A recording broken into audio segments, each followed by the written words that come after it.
scary.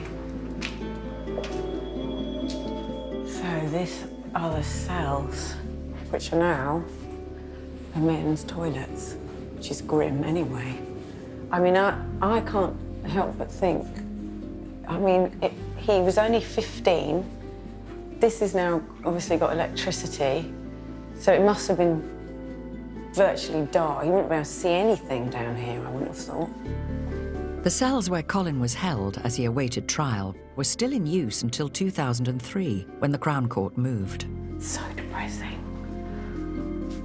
And spooky. It feels I can feel something down here. It's freezing cold.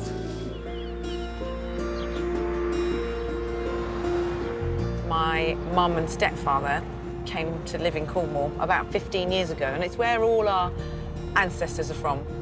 But I think the thing that really interests me is this rumour of the whole French side of the family. I would love to find a French connection.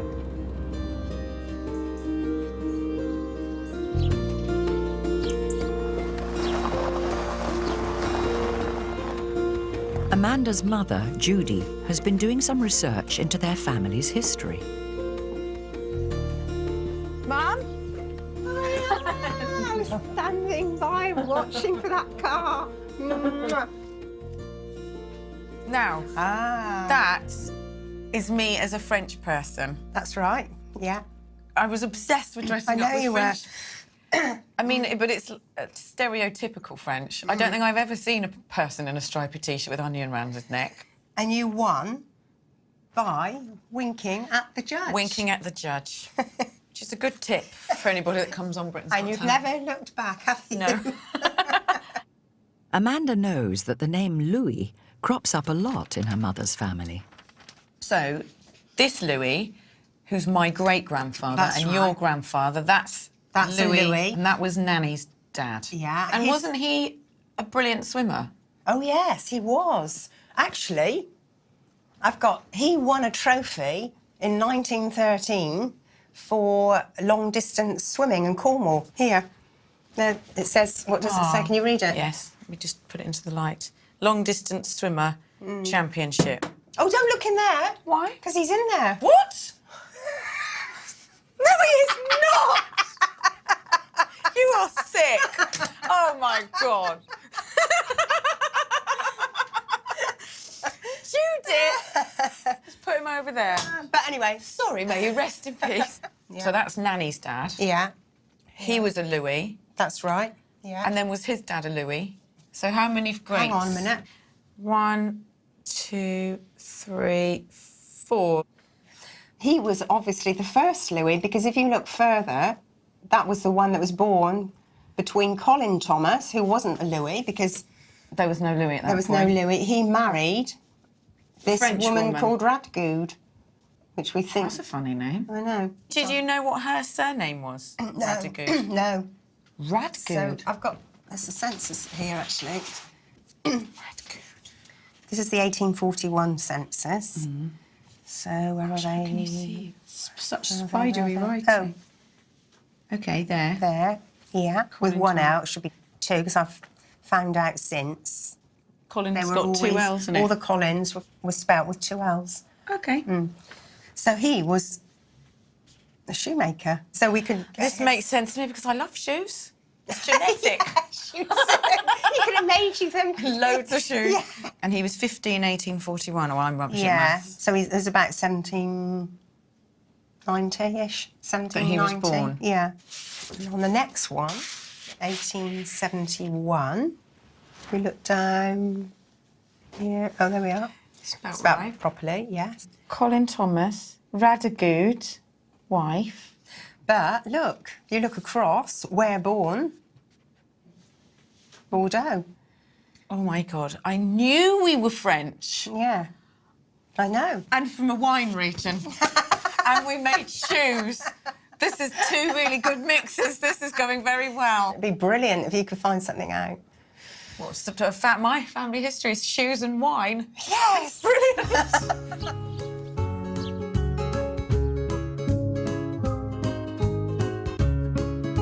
Colin Thomas is Amanda's 5 times great-grandfather. But how did her Cornish ancestor come to marry a French woman from Bordeaux? Say hello. Hello. So I'm going to press to southwest, which is Cornwall. Colin, 2 L's. Thomas. Search. Amanda has decided to start by looking at old local newspaper records. Okay, so that means... Okay, 2 mentions here. The general quarter... No, there's F's there. Are they S's? Sessions? The following prisoners were found guilty. Stephen somebody and Colin Thomas for felonies to be imprisoned for 12 months. What felonies? Colin Thomas? Oh, my God. So he's gone to prison for 12 months. My mum is not going to be happy with that. My nan's going to be even less happy with that. Exeter.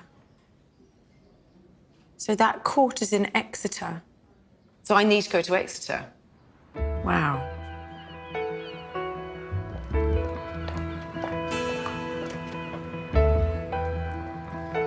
Amanda's come to Exeter Castle, the site of the city's courtrooms in January 1806, when Colin Thomas was put on trial.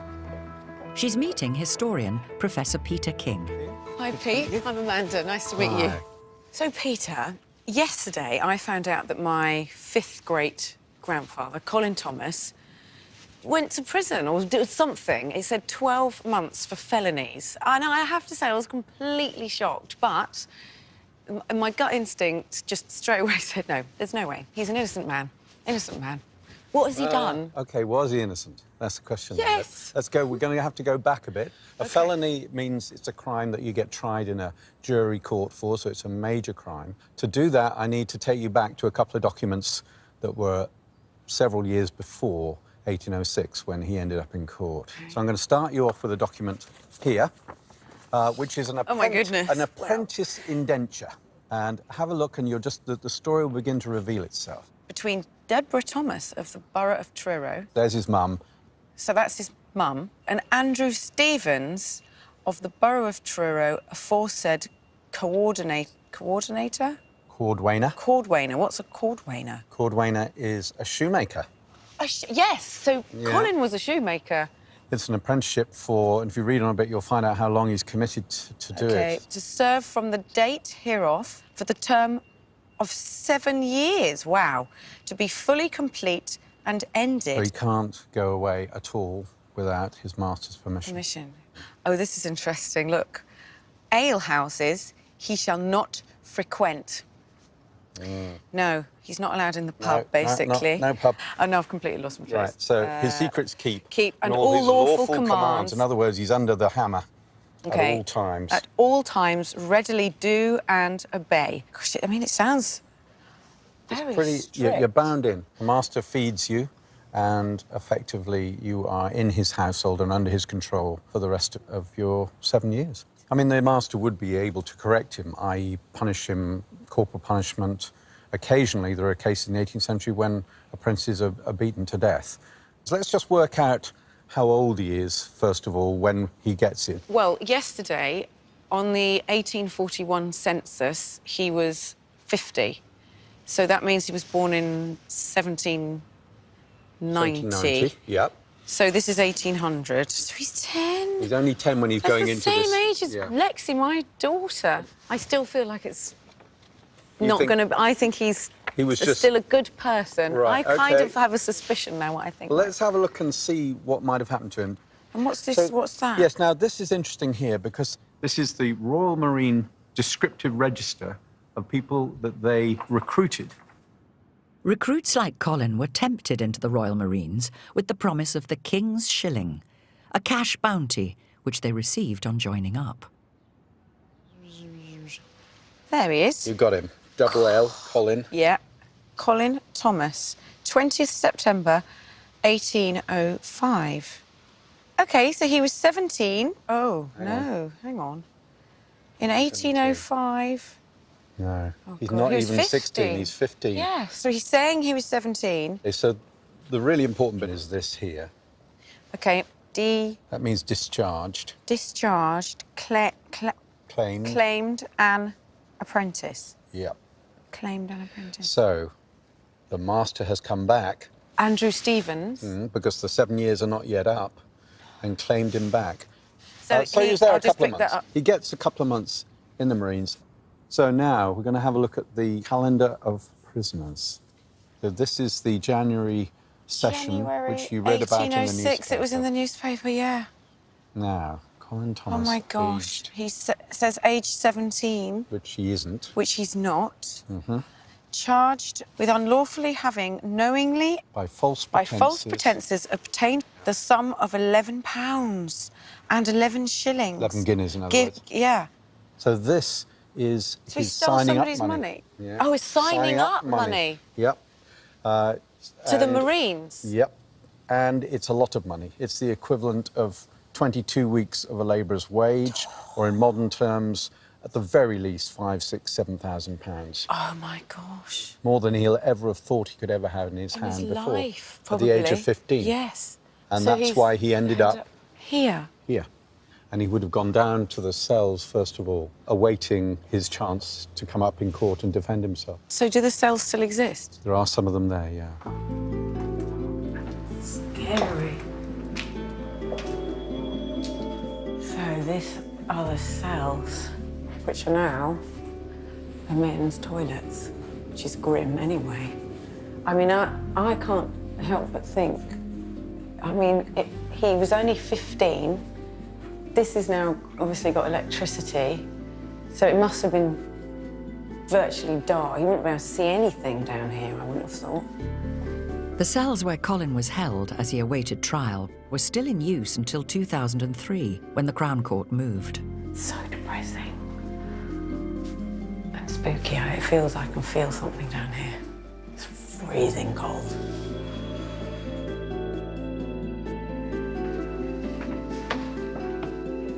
Crime and punishment expert Professor Barry Godfrey is waiting for Amanda.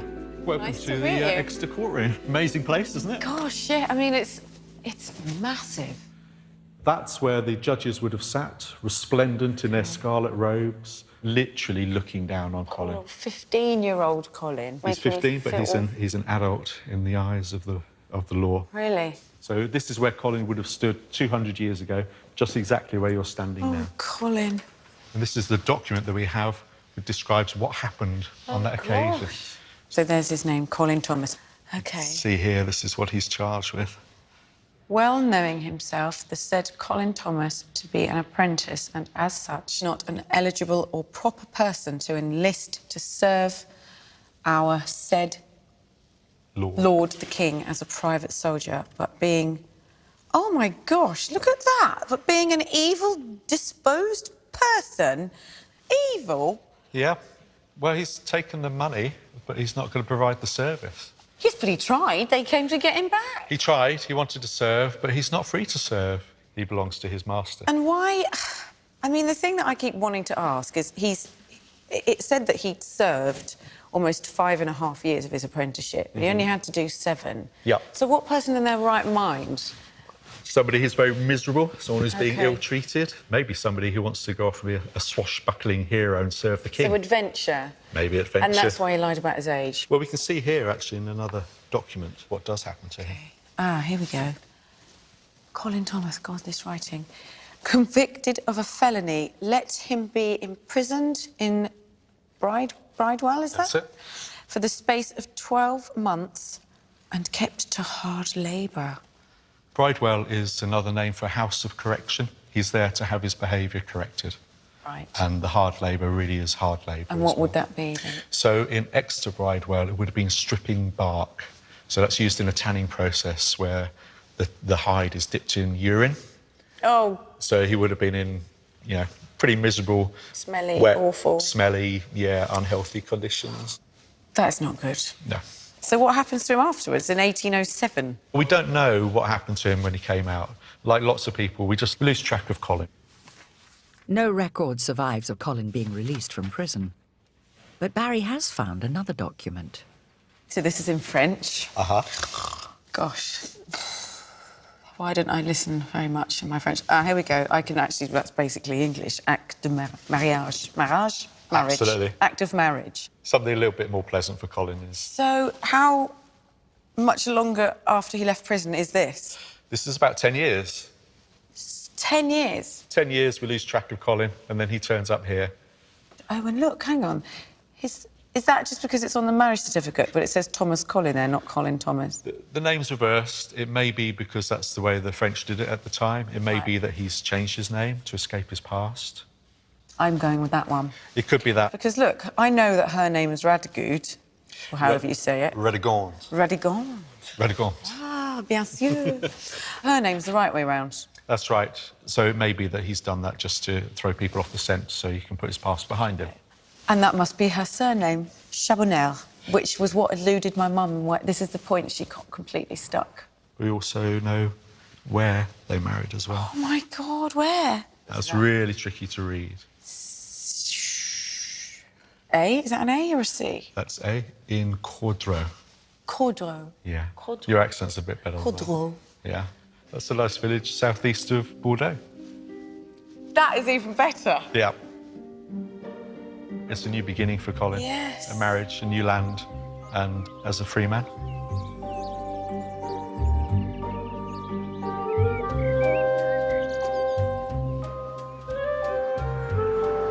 I absolutely love France. I mean, this region is particularly gorgeous. I'm so curious to find out how Colin ended up here. How did a little shoemaker, just out of prison as well, how did he get to Bordeaux?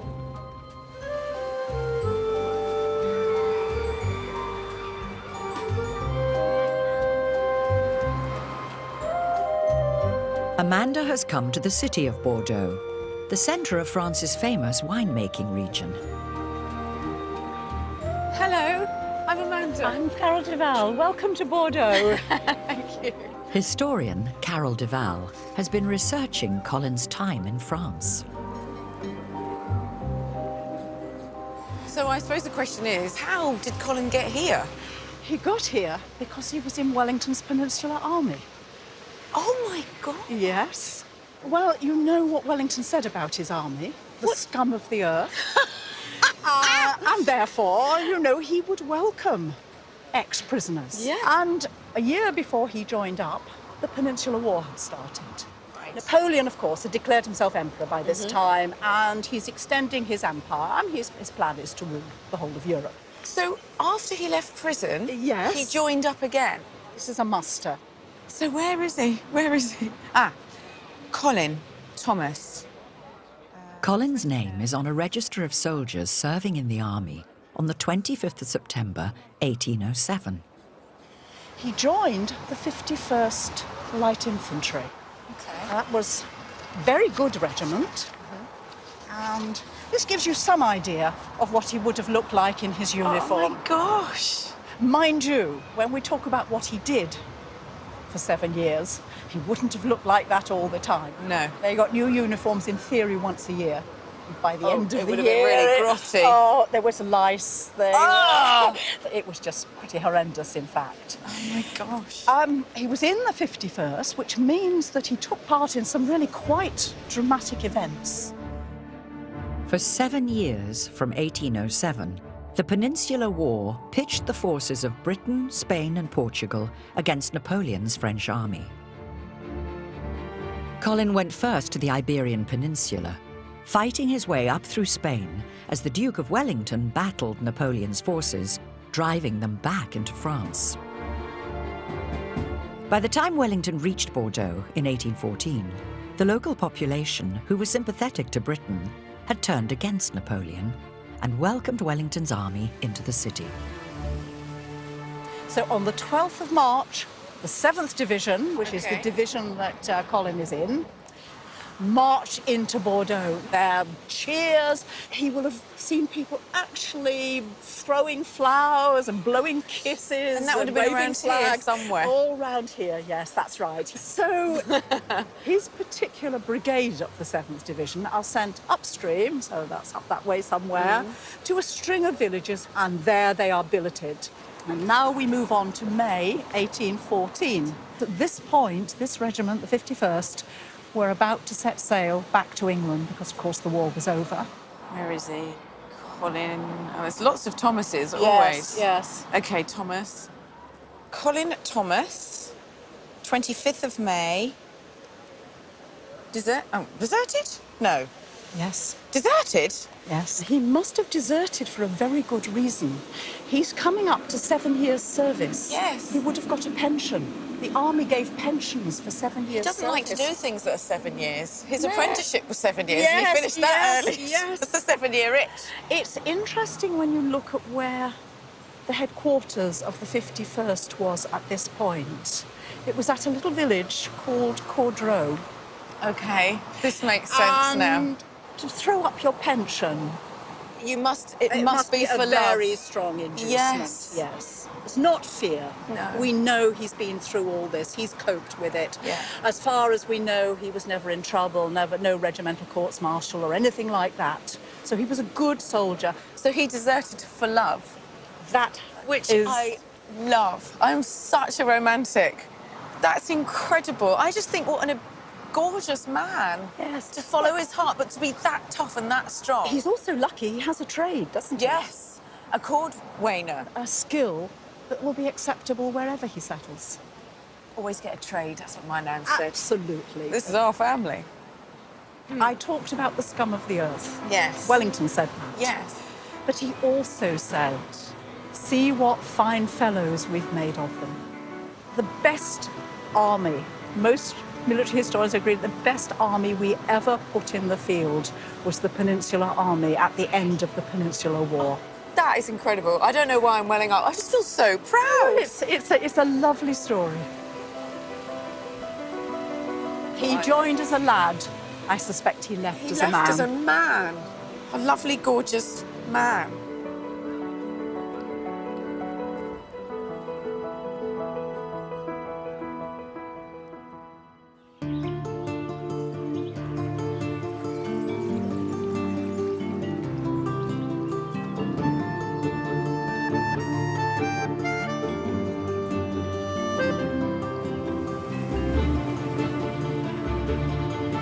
So we're going upriver, and I think we're doing the same journey that Colin will have done from Bordeaux to Cordreau. And so, which is why it's fascinating for me, because I'm looking all around thinking the landscape's exactly the same. So he will have seen these trees, that chateau. I'm literally seeing what he's seeing. It's incredible. Cordreau sits on the banks of the Garonne River, 40 miles upstream from Bordeaux. Colin came here in the spring of 1814. Amanda has arranged to meet historian Dr. Gregory Champeau. Bonjour. Bonjour. Hello, I'm Gregory. Hello, Gregory. I'm Amanda. So this is Cordreau? Yeah, it is. Well, you're actually on the port of Cordreau, which Right. was the port of Cordreau in the early 19th century. That would have been a very bustling place. I've got postcards. You can see the river full of boats and barges on which the goods were loaded. Gosh, the landscape's absolutely just Yeah, you can unchanged. see- you can Even see that the same cedar house, tree exactly, there, yeah. look, and the house, Exactly, yeah. everything. That's the same thing. So as you know from Bordeaux, this place was quite anti-Napoleon. So the local people would welcome the British troops. And there would be fraternization. And I've got here a very interesting document. So this was written by Lieutenant William Hare. He was in the same regiment as Colin. It's like a grid. Yeah, it is. Actually, it's written in 2 directions. Why? He wanted to use all paper, actually, so he didn't want to Waste a tiny inch Exactly. of space. Exactly. Oh, my goodness. If I remain long in this country and withstand seduction, Yeah, it's underlined.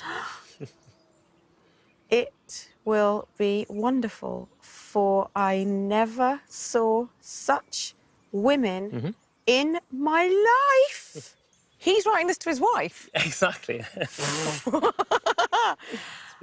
At a party. At a party the other night, a handsome friend of mine was there when one of the daughters of the house gave him privately the key to her bedroom, into which he found the way. the way. Gosh, wouldn't that be amazing if that was Colin? Wow, It that would be. could have been actually, yeah. Yeah. That's So they were interesting. beautiful women. Exactly. And quite naughty.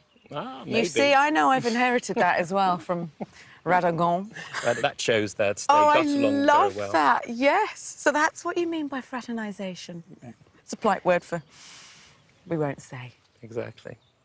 So Colin and Colin was Radagon having a fabulous time. But I have to say, I think he blinking deserved it. Because he's been through so much. That's true. He's fought so many battles. That's true. The key to somebody's room is the very least he could expect. And a barrel of wine. Right, that's true. If you want, we could go up the street here to have a look at Radagon's family house. Really? Yes. Oh, my God. Really?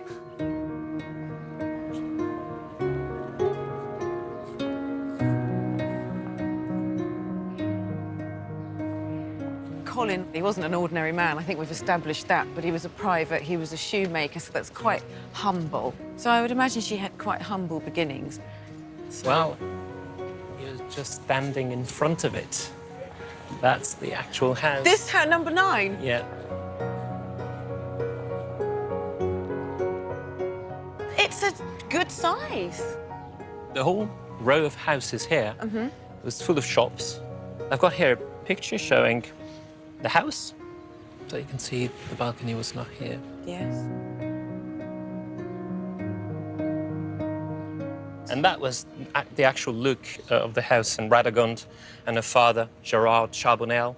What was his name? Gerard? Gerard. Gerard. Charbonnel. Charbonnel? And her mother was Catherine Labrousse. This was the high street of Cotereau, linking the market street to the port, where we've been. And so Colin would not have had very far to come. No, that's Just true. literally a little walk up the hill. Exactly, yeah. For secret trysts. Because I can't imagine she was naughty. She wouldn't have wanted to upset her parents. no. So could this have been the house when Colin deserted that she could have possibly hidden him in? Well, that could have been. We have no evidence for that. But we know he was there. We know he met Radagond. We know they fell in love. And we know they got married about 18 months later, in early 1816. So they got married in the mairie first, which is the town hall. Oh, so not the church? Well, the church afterwards. They had a Right. service there afterwards, like a blessing, if you want. So the church is not far away from here. We can have a look if you want. I would. Okay.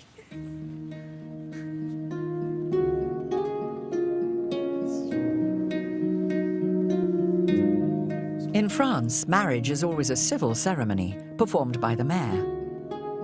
In 1816, Radagond and Colin would have followed this by going to the church for a religious service.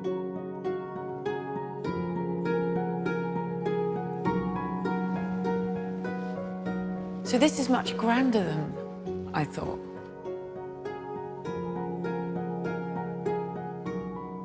I've got extra information about the marriage. Because actually they drawn up this prenup agreement. What? Well, A prenup? yeah. Well, it's a kind of In prenup 18 agreement, yeah, in 1816. 16. Is that usual? Well, it wasn't usual, but I'd say that in the family of Radagond, it was quite usual. It was kind of Catherine Labrousse, her mother, did the same thing. So it was like a pattern in the family. I'm loving this. Feisty women. Exactly. Maybe they wanted to be independent or... Yeah. So you've got a translation here. Right, so it says, under and before God, Mr. Thomas Collins. I said this. I said he must have turned his name round. Yeah, now you know probably Now I know why. for absolutely sure, and why. Because he deserted, so he might have wanted to change his name and to hide a bit. Here, Radagond Charbonnel, minor, and so just, was she underage? She was under 21, that's what it means. I wonder if that's why they waited Because he landed at 1814, they got married in 1816. You would think they just waited. Maybe. The future spouses declare that there was born out of wedlock a child of the feminine gender, to which they gave the name Catherine, born last the 26th of October, to legitimise and legally recognise her. That's true. Out of wedlock, so they didn't wait. No, they didn't. Oh my God. So you've got the answer to your questions.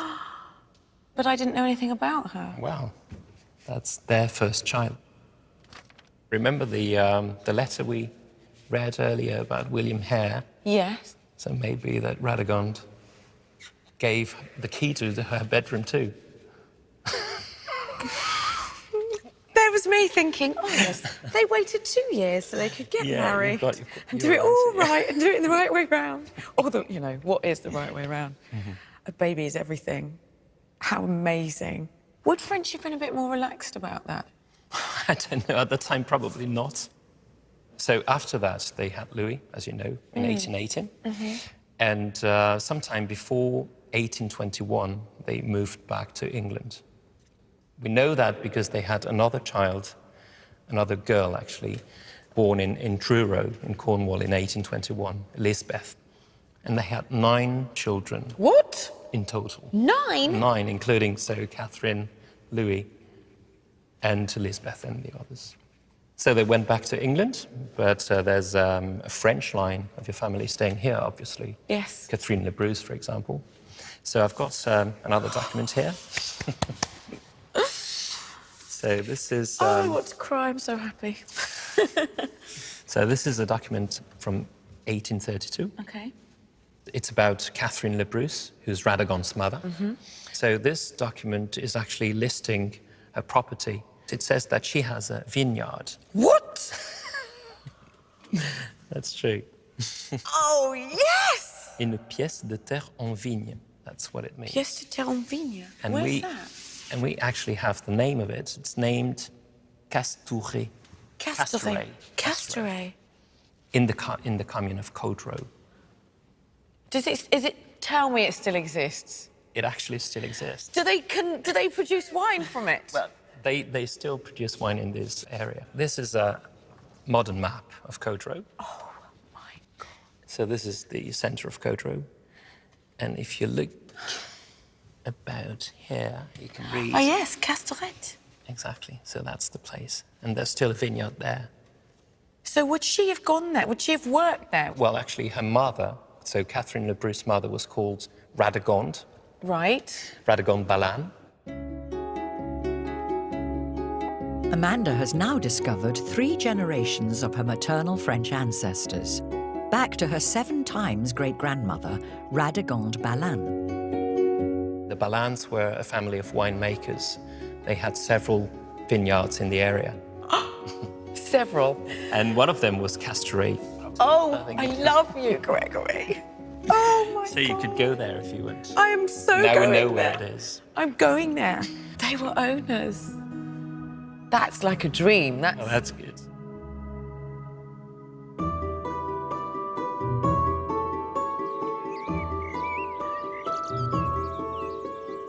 So, Gregory said, come and find Castoret Vineyard. So I'm literally at the fork here. There's a road there, So it's got to be over here somewhere.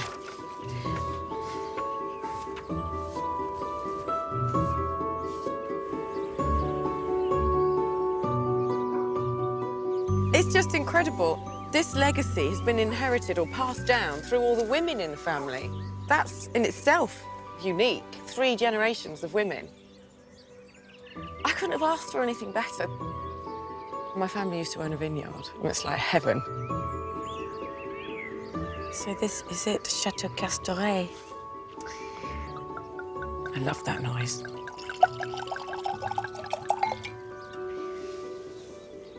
For Colin to end up here, after so much, I don't know, I think the thing I love about Colin the most is he was a rule breaker. He was very instinctive. He led with his heart. He kind of didn't care if he got into trouble. He did what he felt was right, against all the odds. And it all turned out for him in the end. Cheers.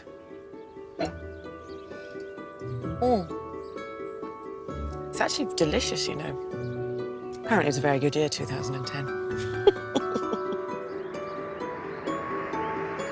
Amanda's now returning to England to investigate her paternal grandfather, Frank Holden. On that side of the family, Amanda has less to go on.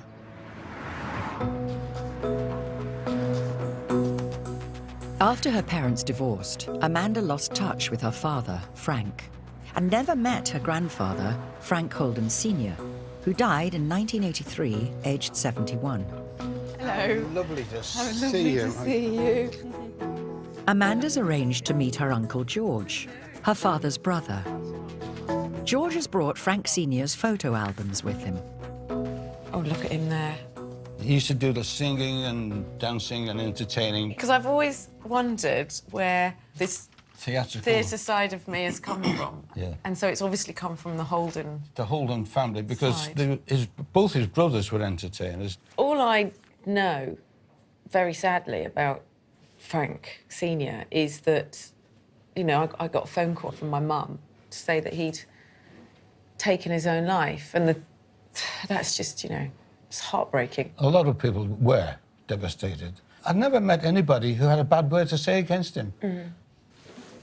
Gosh, this is very They're getting a precious. bit old and fragile. No, it's just nice you to can have, see. isn't it?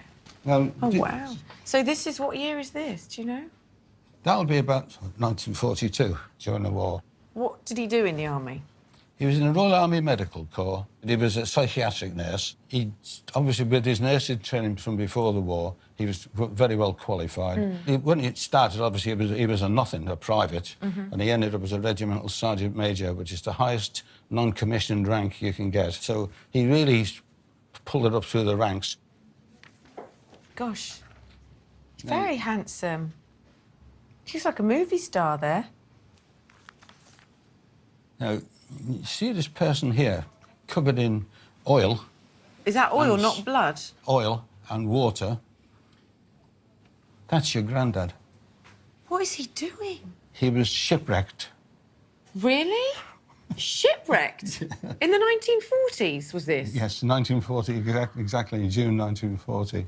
What was the name of the ship he was on? He was on the Lancastria. I've never heard of that. No, I don't suppose you have. It's one of these things that was kept very quiet during the war. Okay. He used to get quite emotional about it, and that was unusual for my dad, because he was a very calm and collected guy. But look at him, he's Dishing out a pot of tea to us. dishing out tea. He literally just nearly drowned at that point, and now he's giving tea to everybody. He used to say to my brother and I, you know, you've never been in the Navy until you've been shipwrecked.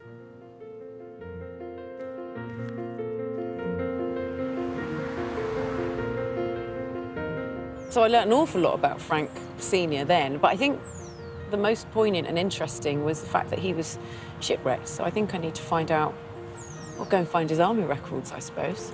Look up Lancastria.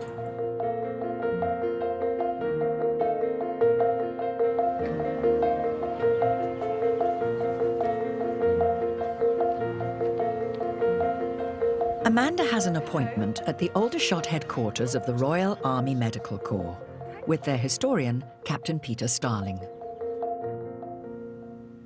So, Peter, I'm learning about my paternal grandfather, Frank Holden Sr. I know he was a nurse, and I know he joined the army, and that's about it, really. Did you ever meet him? Or? I didn't know him. No, I didn't know anything about him at all. He was obviously a very exceptional psychiatric nurse.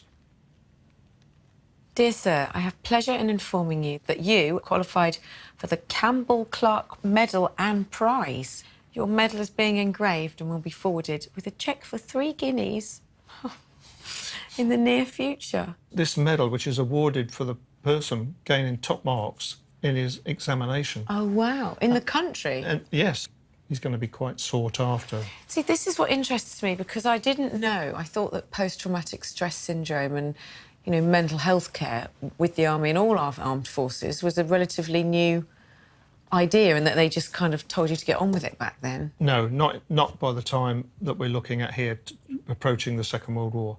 It was after the First World War, really, with all the soldiers suffering from shell shock, that they realised that this isn't cowardice, it's not lack of moral fibre, it's a hidden wound. And we needed male nurses, needed doctors who were trained to look after our psychiatric cases. So he would have been snapped up? So he would have been snapped up. Now, the war clouds are looming, aren't they, through the summer of 1939? Yes. And eventually, Britain declares war on Germany. In September.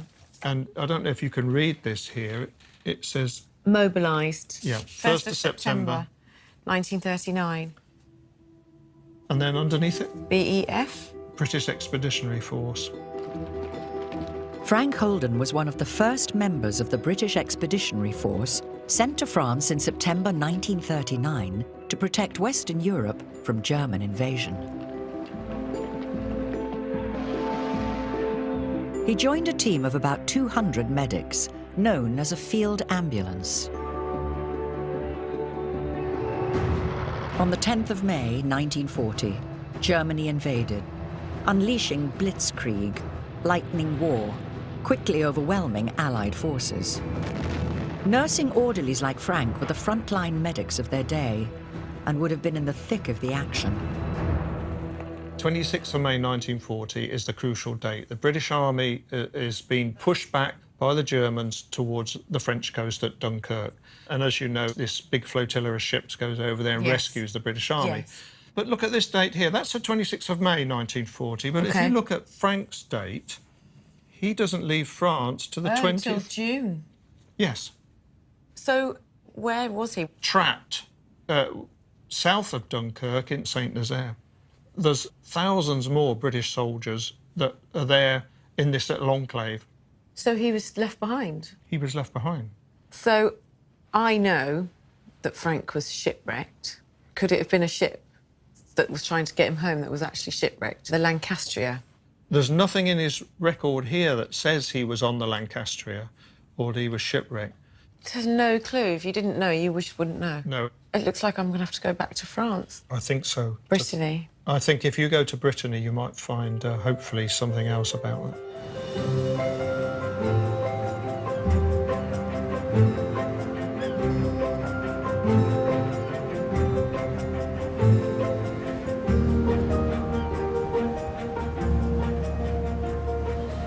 So I'm heading towards Saint Nazaire to find out more about my grandfather and his efforts to escape the Germans. And I'm basically following the same route on almost the same mode of travel.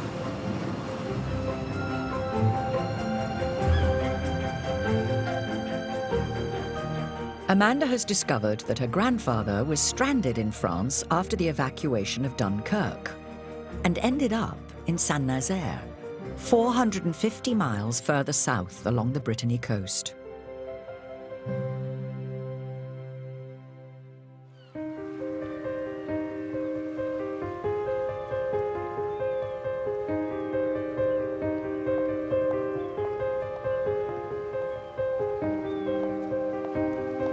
Amanda is in the port of Saint Nazaire to find out more about the ship, the Lancastria, which she knows her grandfather was on when he was shipwrecked.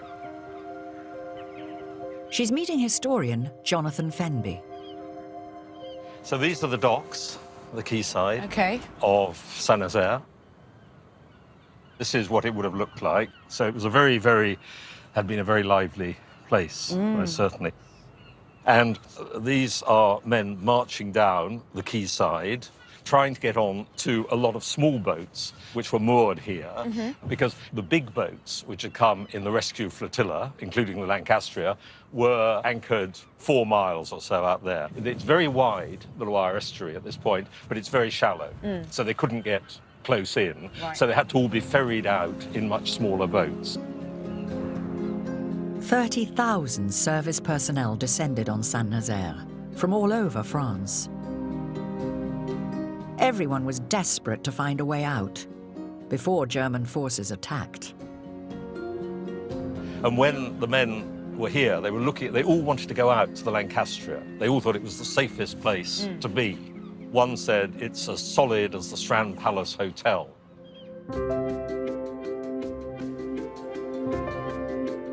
Before the war, the Lancastria had been a luxury transatlantic cruise liner. In 1940, she was requisitioned as a troop ship. Jonathan is taking Amanda to where her grandfather and thousands of others were queuing up to embark on the 17th of June, 1940.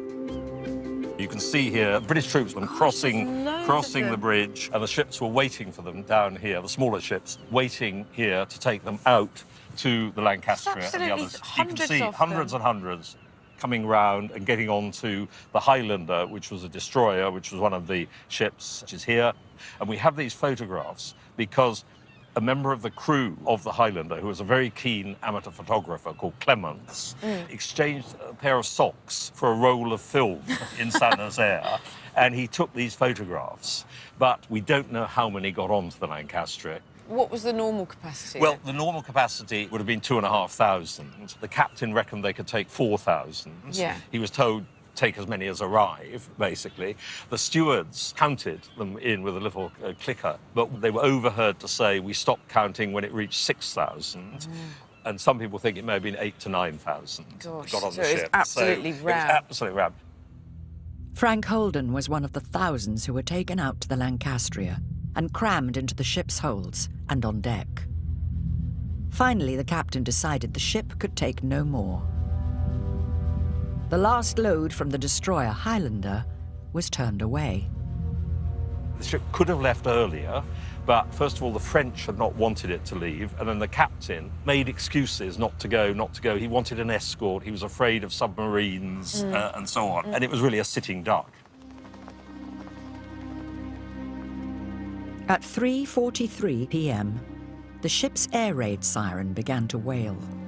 And then a German plane dived down onto the Lancastria, unleashed 4 bombs, 3 of which went straight into the holds, 1 of which, according to some accounts, went down the funnel or blew up, and the whole ship turned into an inferno. Oh, my God.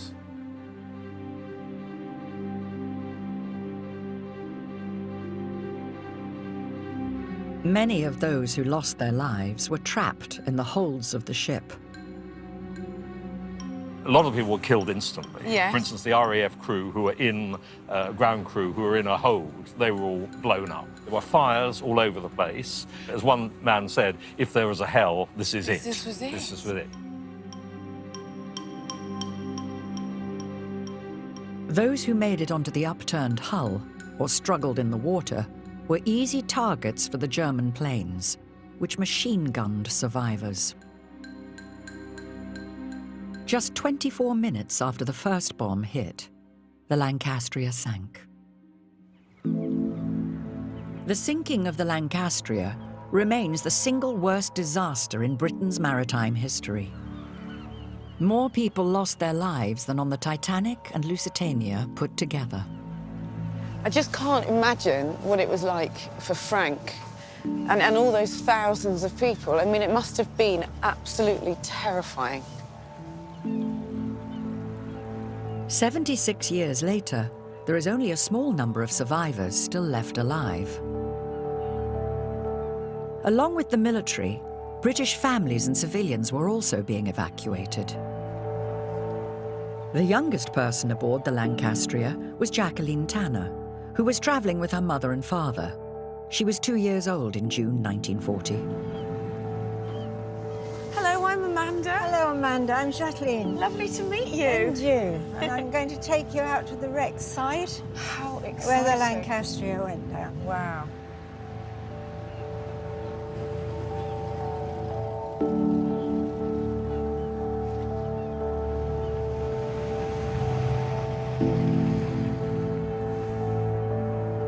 The ship's sonar reveals the first sign of the Lancastria, sitting upright on the seabed below them. As you can see on the screen, this is the bow of the wreck, and this is the rear. It's 20 meters deep. So is it lying on its bottom? Yeah, it's about 10 meters height. So is this the deck we're looking at? Yeah, this part is the first deck. A buoy marks the spot where the Lancastria sank. Jacqueline's mother and father managed to get into a lifeboat, but it capsized, throwing them and their 2-year-old daughter into the water. And Mother looked across at my father and said, "What do we do?" And he went, "Swim." And luckily they were both very good swimmers. Yes. And they started swimming. And what about you? Well, I was being held, apparently, in my father's teeth. One of the other survivors wrote an account of how he rescued Jacqueline. A lifeboat was quite near and I swam towards it. Suddenly, a woman's agonized cry rang out. "Baby here, baby here." Is this your mother? Yes. As an echo, I heard the small voice of a child repeating, "Baby, baby." That's Oh, me. Jacqueline, that's you. I looked over to see a man and a woman swimming along, holding up out of the sea a tiny mite, a little girl, and I realized it was the same woman who had nearly landed on top of me when the lifeboat tipped up. The sight of this man plodding along in grim silence and the mother who cried out only for the safety of her child warmed my heart, and I struggled on beside them. Suddenly, I found a piece of wood. Not a very large piece, but it would do fine to put the baby on, I thought. And swimming over, we pushed it under the baby. She looked quite comfortable, and I now felt that I must get away from those cries of distress, and I swam away. Do you know who that was? No, You never knew who that was? I didn't. No. But he saved your life. He did. Well, he helped save the life, Yes. and Mother and Father then were 3 hours in the water, and then they were eventually picked up, and we were being transferred to the Highlander, which had a... So, the Highlander, I have a picture here. You do? Because my grandfather, Frank, there he is. So this is on the Highlander? This is on the Highlander, and he's covered in oil, like you must have been. And he's wrapped in a blanket. Other people are wrapped in a blanket, and this is the thing that... Pouring tea. He's pouring tea, a good old British cup of tea, and he must have been on the same ship as you. He must have been. On the Highlander. And he was a lucky one as well. He survived.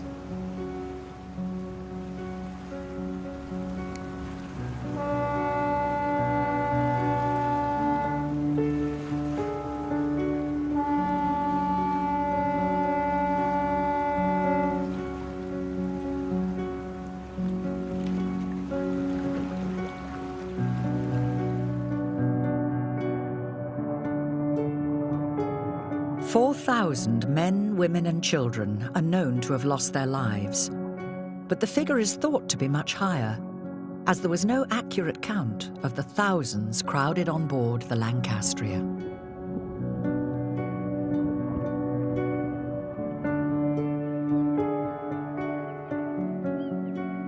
I think you and my grandfather were extremely lucky to get out of there. Oh, yes. Oh, yes. But the thing I don't really understand, Jacqueline, is that this is a bigger disaster than the Titanic, and yet I've never heard of it. At the time when this happened, of course, it was too big a disaster to publish. We have here a book. There's a piece on there you might like to read. Okay. So this is Winston Churchill's Winston Churchill. diaries. One frightful incident occurred on the 17th at Saint-Nazaire. The 20,000-ton liner, the Lancastria, with 5,000 men on board, was bombed and set on fire just as she was about to leave. When this news came to me in the quiet cabinet room during the afternoon, I forbade its publication. Here we go. Saying the newspapers have got quite enough disaster for today, at least. I had intended to release the news a few days later, but events crowded upon us so black and so quickly that I forgot to lift the ban. I can see that it was done for morale, for the people in Britain, but now it needs recognition. Yes, it did need recognition. There he is. And there he is. But isn't it amazing Isn't that it you amazing? both survived a massive disaster? And he was not very old. He wasn't very old. You were tiny. I just like to think that he may have seen you, because it must have been a Well, he unique probably thing having did. a little top like you on. It's a small world in some ways, isn't it? It's taken a long time for us to find out that we've got something in common.